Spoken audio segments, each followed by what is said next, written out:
Dear student, good morning all. Today I am going to explain a chapter of supplementary. The title of the chapter is Chandni, lesson number 7.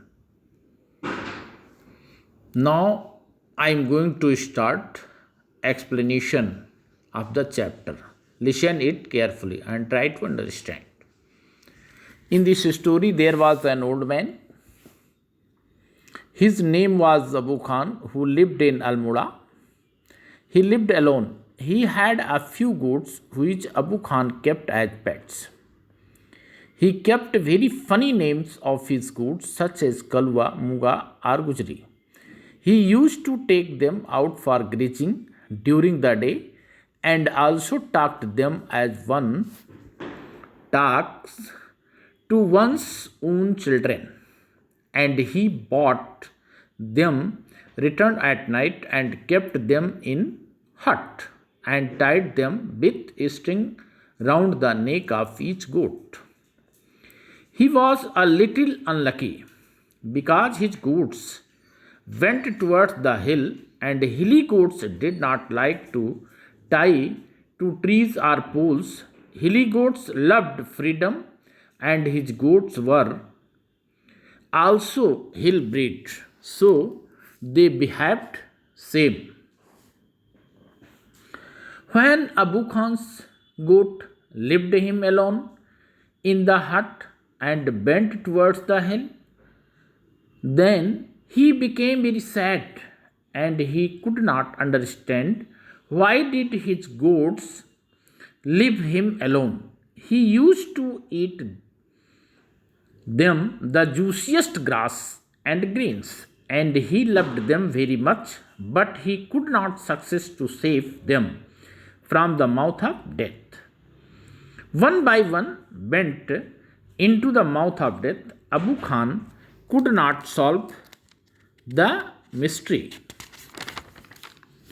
One day, his all lovely goats left him alone.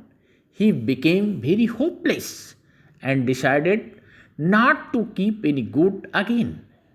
Now he used to live alone, but he did not feel joy of life because his joy was with his goats. So he again decided to keep a goat with him and also bought a new young goat, and also thinking that I would give her tasty food, then she would not leave him alone and she could not go to on the hills.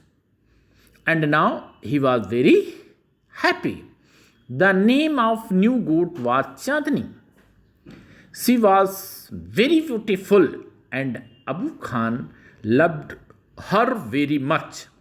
She loved him as a friend and heard the tales told by Abu Khan with full of interest.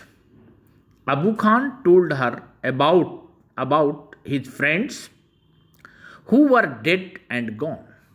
Chandni lived with him for many years and she did not leave him alone, and Abu Khan believed that Chandni could not go on the hills like other goats, but again he was doing mistake. Chandni enchanted to the hills and she decided to go on the hills, and one day she became free and reached on the hills. Abu Khan told her about the danger. One day Chandni managed to run away from the Abu Khan's hut and reached the hills. She enjoyed and felt that it was happiest day of her life. At night, she heard the voice of a wolf and decided to put up a good fight to retain her freedom. She enjoyed her freedom.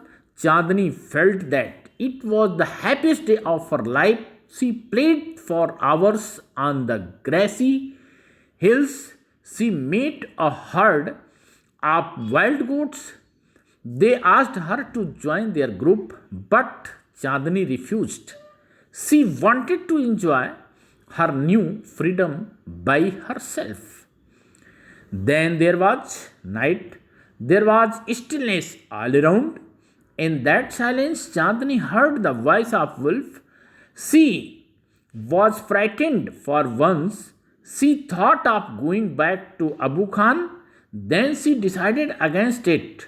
Death in an open field is far better than life in a small hut.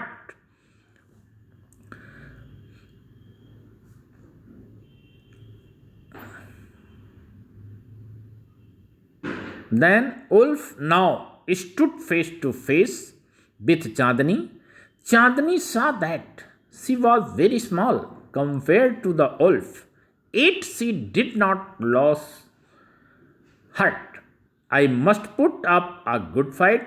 Chandni fought because she had to retain her freedom all at costs. Success or failure was a matter of luck or chance. Chandni fought bravely. They fought each other all night, but the first ray of the sun was Chandni dead. She was laying on the ground in a pool of blood. The wolf was getting ready to eat her. A group of birds had watched the fight. Most of them thought that the wolf had won. However, a wise old bird declared the Chandni was the winner. Thanks. Explanation finish. Okay.